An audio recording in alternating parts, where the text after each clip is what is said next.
but I thought because you'd mentioned First Reformed quite a few times before in your videos, and I was like waiting around for you to finally make your video on that. But I noticed that you're doing these scheduled conversations, so I thought, why not just get your thoughts from it in person? Oh, I saw that movie about, when was it out? About a couple of months ago, 2-3 months ago. I saw it with a couple of other pastors, and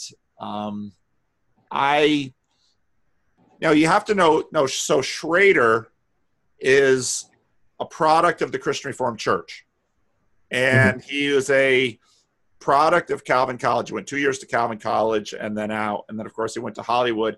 And he made a number of movies, including Hardcore, which was about a Christian Reformed man going to California to try to rescue his daughter, who went to California for a youth convention. And so Schrader's been working out the stuff that he grew up in the Christian Reformed Church forever.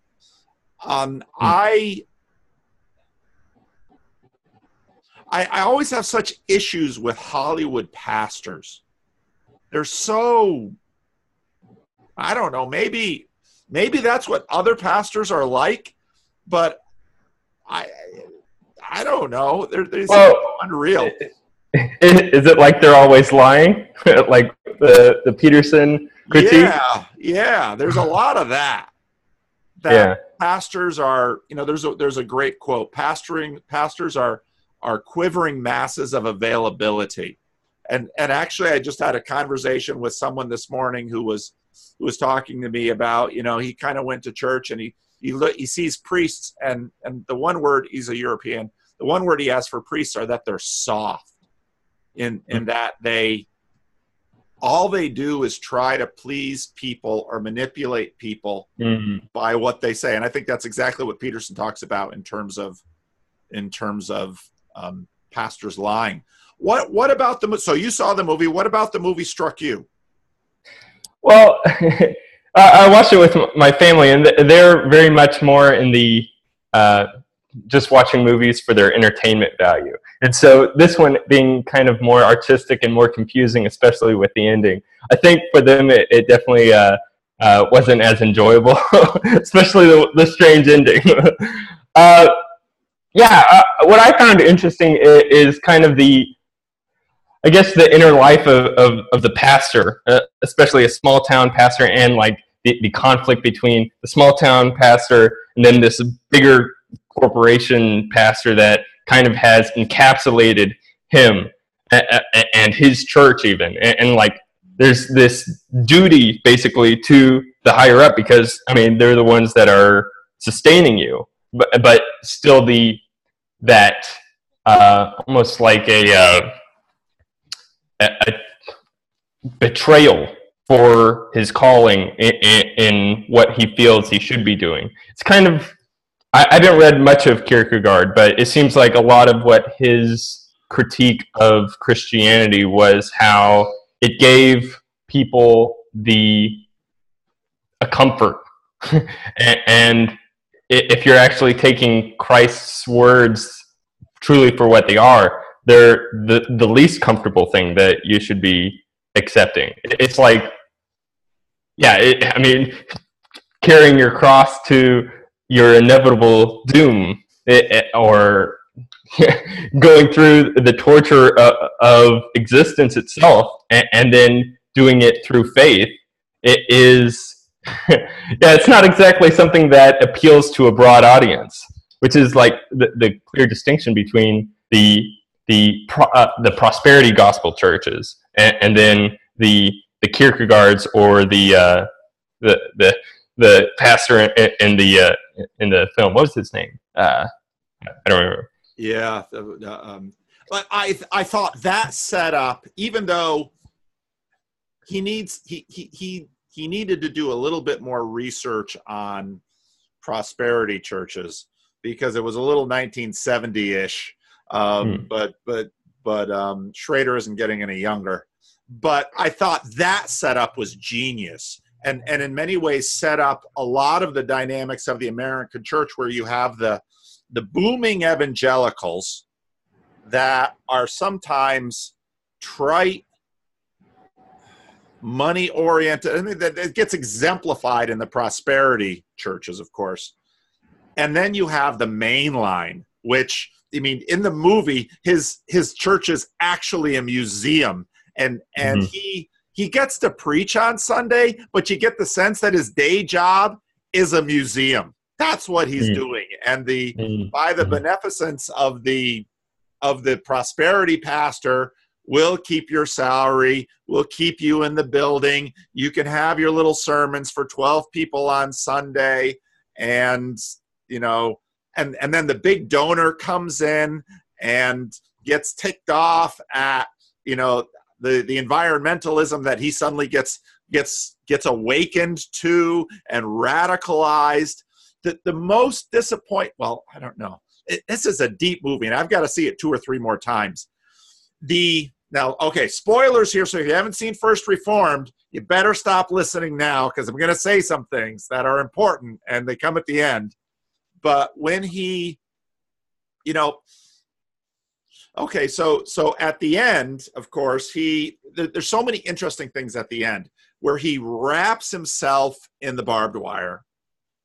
And, you know, I was really expecting him to go in and, you know, with the suicide vest on, yeah, vest, and blow himself up. Well, he doesn't do that, but then he's, you know, the scene, there's so much into it. The scene where he and the girl are, you know, and yeah, the floating thing. That's the floating thing, but also the finale, where, yeah, it's almost like a vision or I don't know. It's something that it's hard to tell whether or not that's actually her that's there that stops him from committing suicide.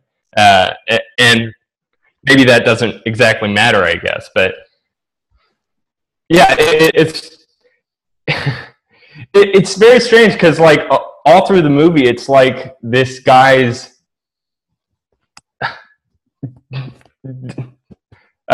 falling down this pit of despair through like the realization of the entropy within the environment that's occurring, and then people within the larger church that are basically ignoring it, or really harnessing that comforting aspect of Christianity so as to not deal with the more real aspects to it. That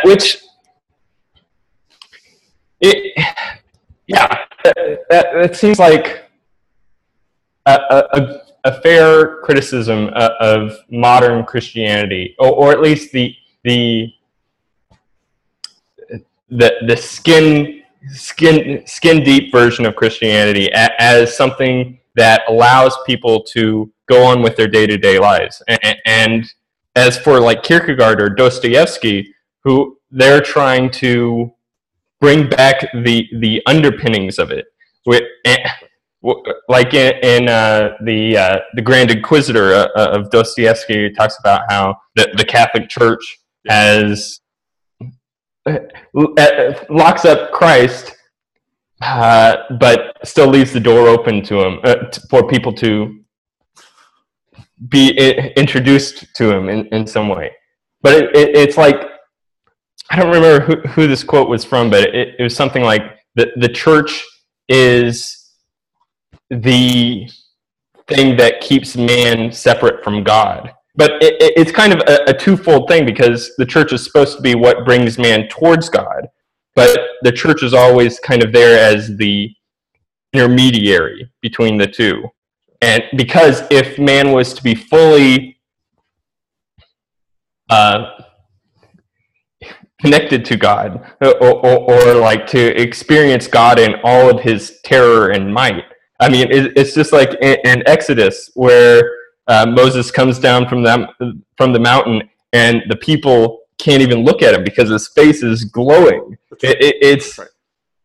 Moses is that mediator between God and man, that because man is unable in their own limited nature and their own sinful nature to be encompassed with God. I had this dream once where I was basically experiencing God, but not in a personal sense, but in a, I guess, impersonal sense, where it felt like being inside of a black hole where everything around you just gets larger and larger and you get smaller and smaller. And I don't know, it gave me a kind of a realization where by being in the presence of the infinite, you yourself become smaller and smaller, and you like fade away, or there's kind of this hatred that you have for your own fallibility and your own distaste for your own self. It's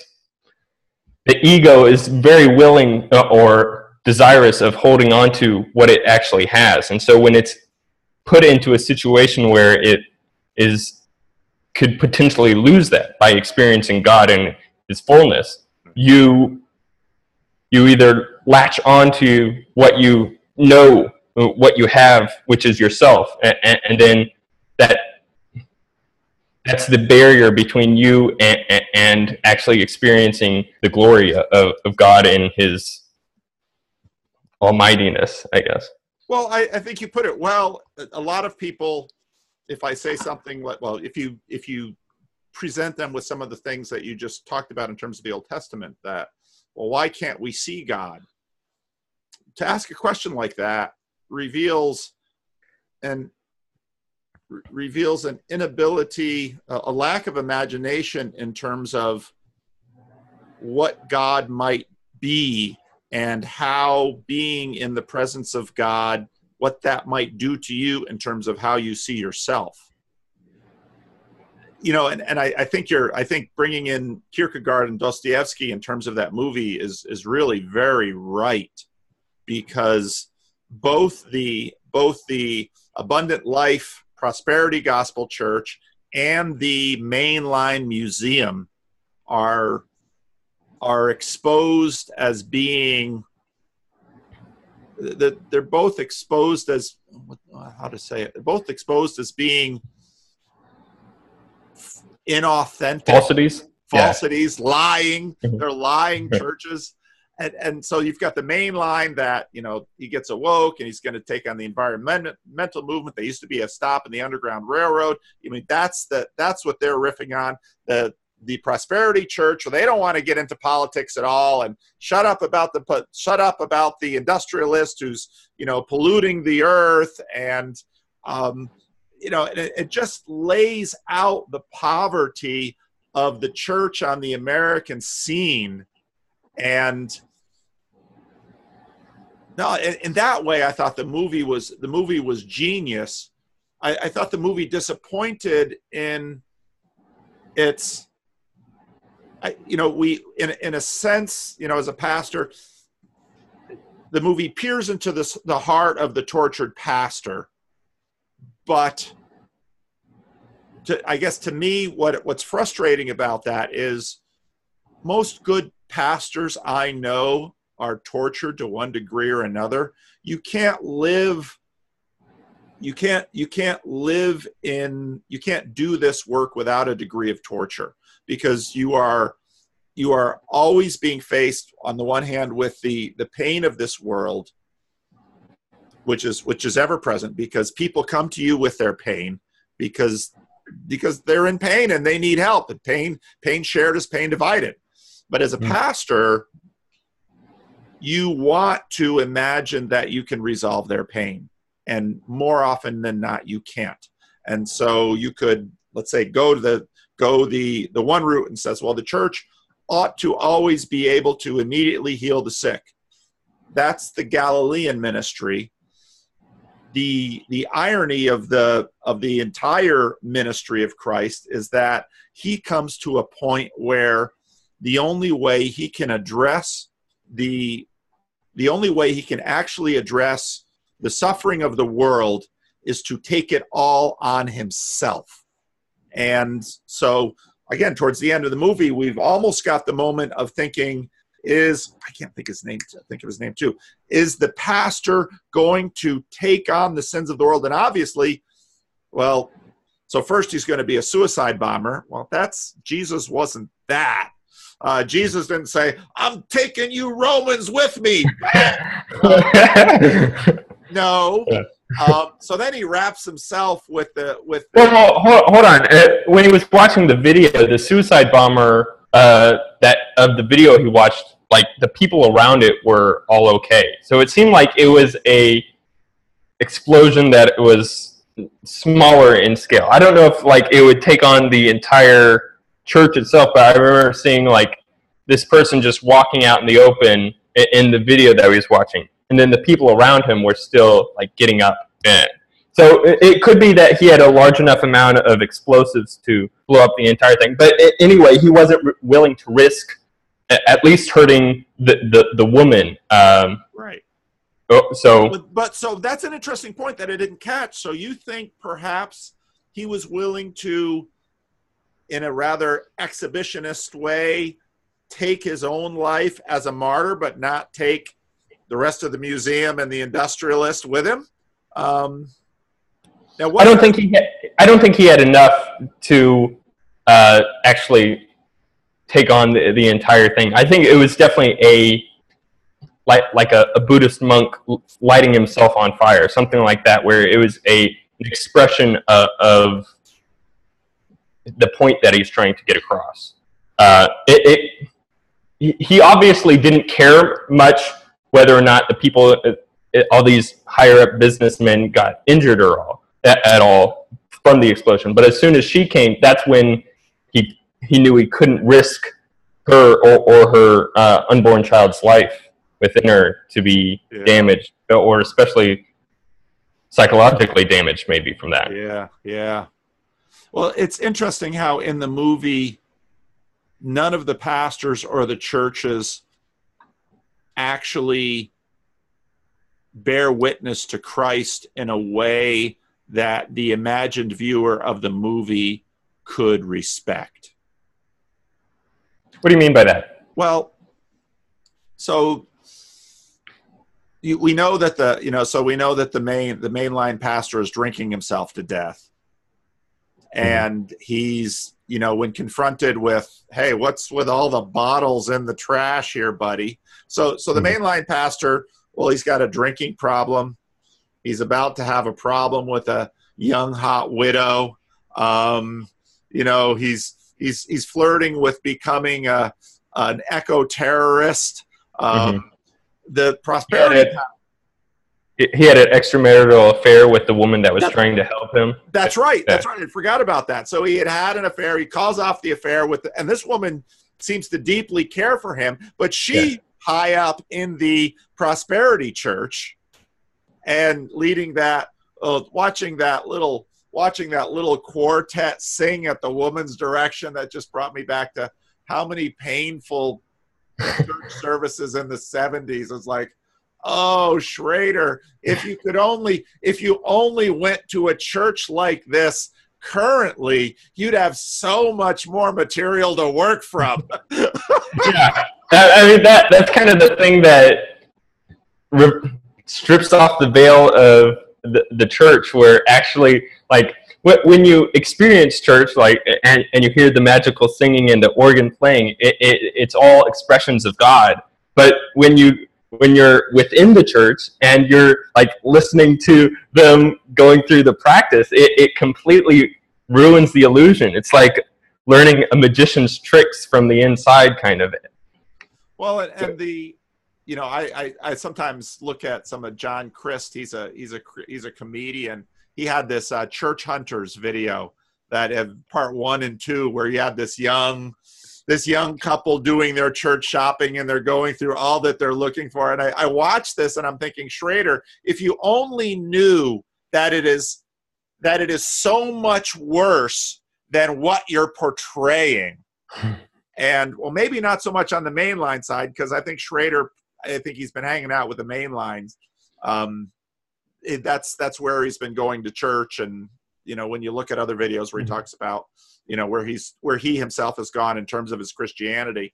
So he gets he accurately portrays the desperation of the main line, but he doesn't fully understand the desperation of the prosperity church, and where what American culture has done to the church. And this is such hard stuff to talk about, because the church is always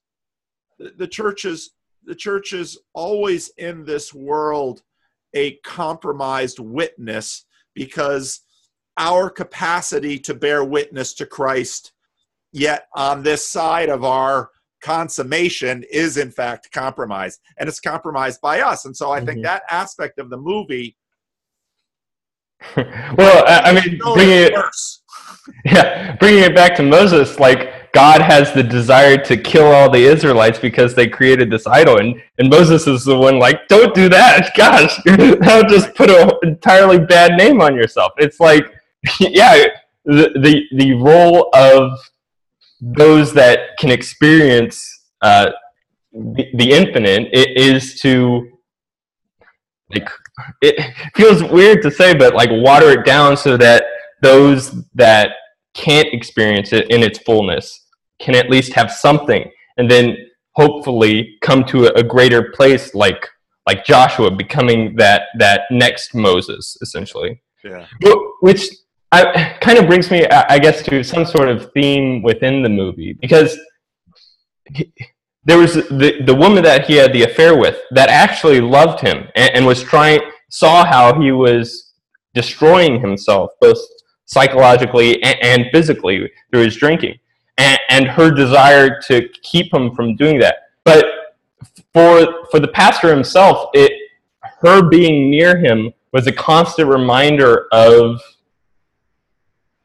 I guess, his own fallibility, because that when he actually committed well, he said he didn't consider it sin, right. But it is kind of this, like, you can see he has this self-deprecating, self-harming sensibility to him, so that anyone that was wanting him to actually get better doesn't realize just how bad he is. It's like, yeah, kind of like what I was saying with the dream I had that one time, where when you're in the presence of something so much better than yourself, it like Peterson says, it is a judge against you. Your ideal constantly judges you, and so for you to be in the presence of that ideal, it is something that makes you hate your own self, and so for him, that ultimately almost went into suicide for a good cause within his, but it was still him harnessing the hatred he had for himself up until the point where he could, I guess, let go of that and to accept the love of the widow, the Mary type figure. And her name was Mary. It's like, oh, come on, so obvious. But it's really interesting in terms of the character too, because the pastor, because remember, his backstory was that he encouraged his son to go to Iraq. Oh yeah. And his son was killed. So you almost get the sense that, okay, he had bought into the brand of American nationalism, civil religion, and been, that then became corrupted. So now he goes, so he had, the right had failed him. And so now he turns to the left, and the left is failing him. And he's a hollow man. And so one of the scenes that really struck me was when he's talking to Mary's husband, who's the eco-terrorist, who himself will kill himself, who's the eco-terrorist. I was listening him talk to this eco-terrorist and think, I don't know any pastor who would talk to someone like this. That could have been the most amazing part of the movie, but kind of true to form.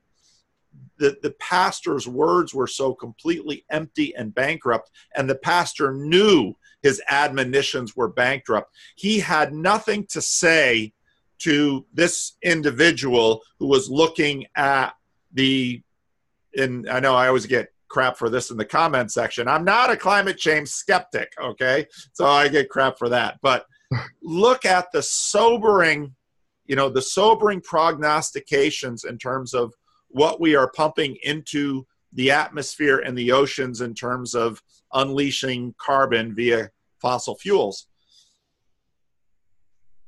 I listen to him and I think, you don't know the gospel at all. That was, at least the prosperity pastor had something more than the mainline pastor, than the Ethan Hawke. Yeah. Well, yeah. So I know just a few minutes, but that does bring up kind of the theme where Ethan Hawke is within a church that has very few members still actually coming to it. It's almost like he's part of a dead religion, and he's still like the last person that's holding on to it. And then there's the prosperity gospel. Yeah. And then there's the prosperity gospel who have just altered Christ's message so that it can fit the modern youth. It's and absolutely self-serving. Mm-hmm. That's the heart of the gospel. It's absolutely self-serving. So this religion that is supposed to be around a man who does the ultimate thing in self-sacrifice now is represented by an institution that is completely self-serving. Yeah, I mean, yeah, that's a strong critique of Christianity, especially how it's been twisted from Jesus. Well, within Nietzsche's book, The Antichrist, he has nothing but good things to say about Christ himself, but everything bad to say about how the church has basically made it so that people did not need to follow in Christ's footsteps because of the washing away of sins that gave people the freedom to continue their normal lives.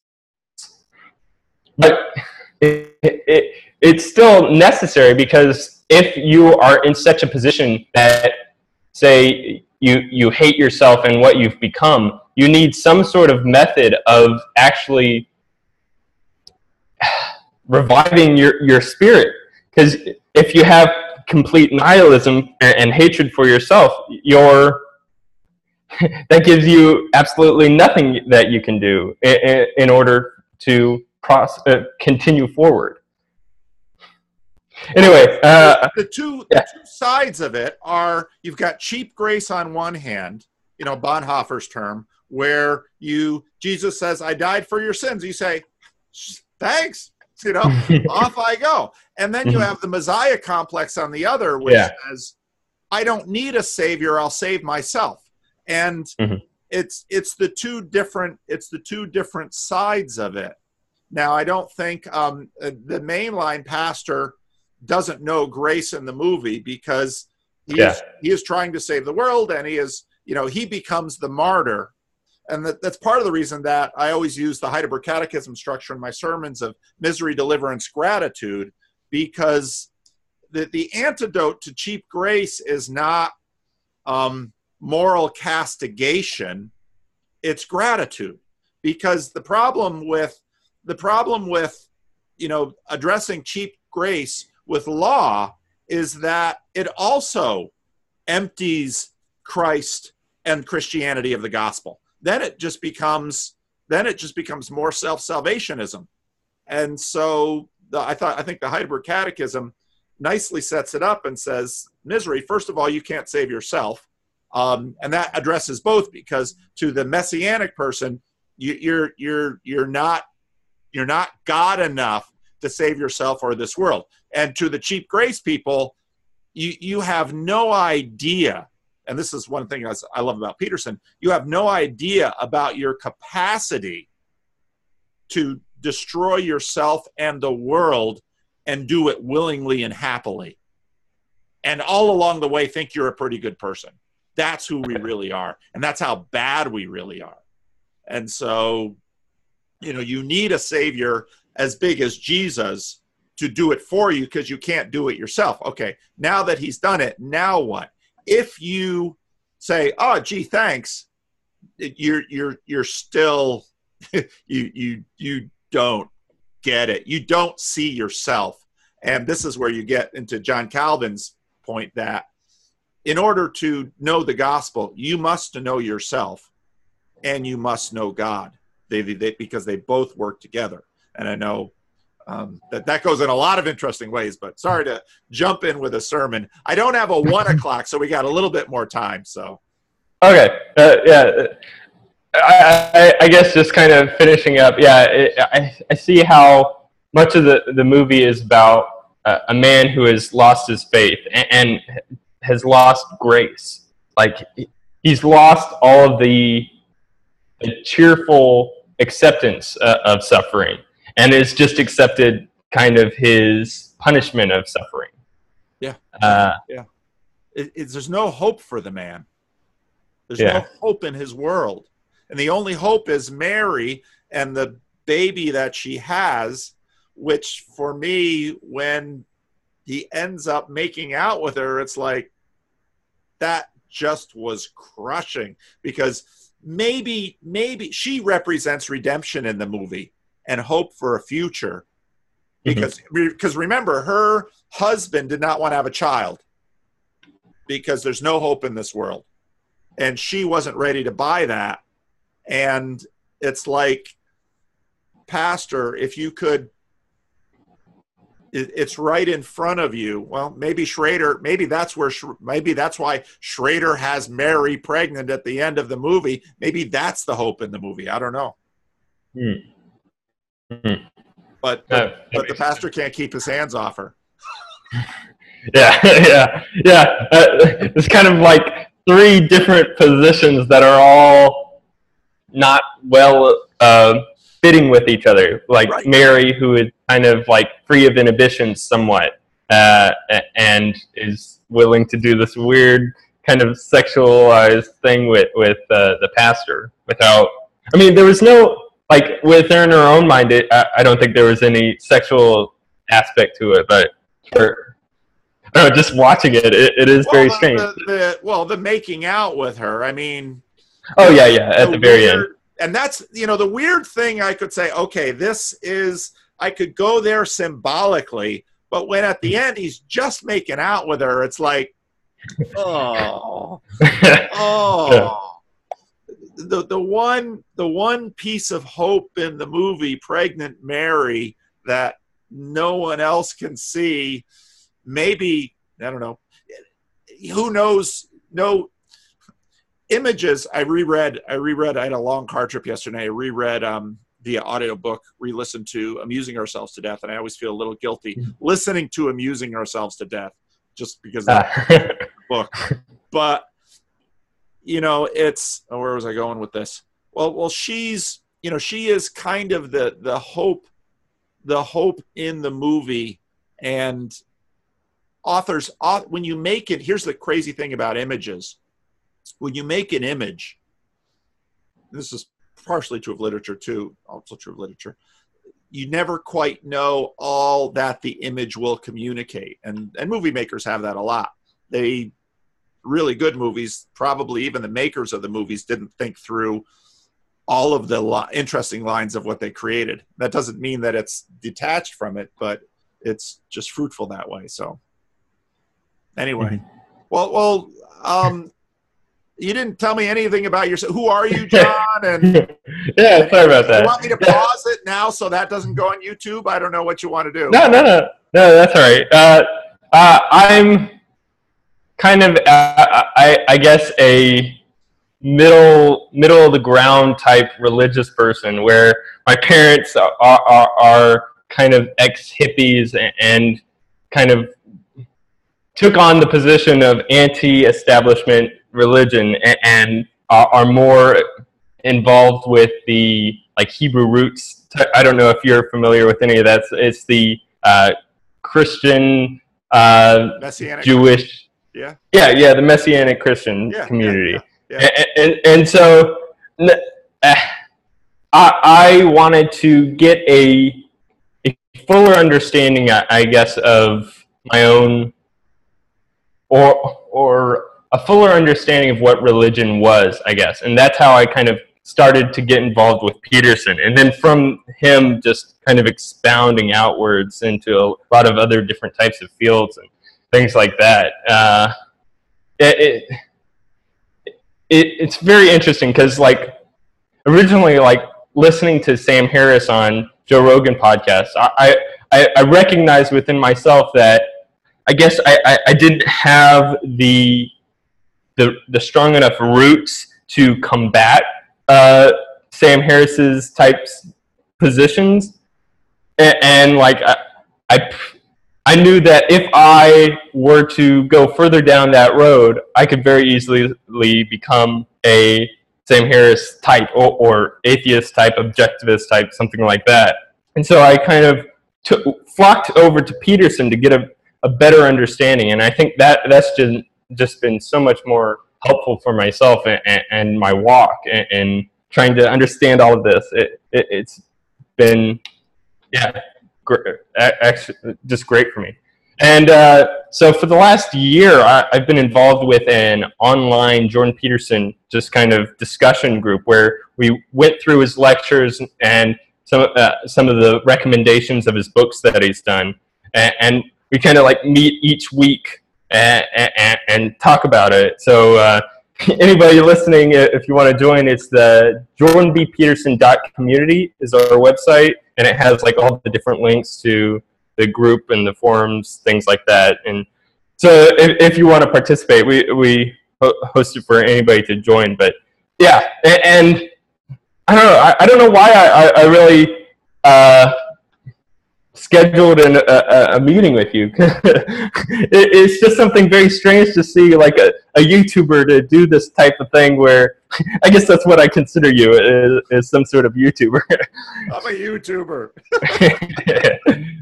And just put it, like, how many meetings do you do like on an average week?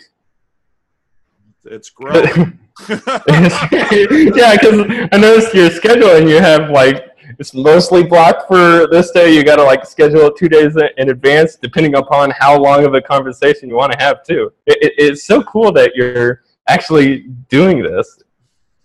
Well, I'm a pastor. I mean, I'm yeah. For a second, but I'm a pastor, and this now you're an internet pastor. I'm an internet pastor. This is what pastors do. We talk to people, and because I mean, you were on there with Robert, and most of the conversations I don't post because most people are not interested in being up on YouTube, which is probably a pretty wise thing. But no, and to me, this has been fascinating. I mean, I don't pastor a church like the pastor in First Reformed, and I'm not a pastor like the pastor in First Reformed.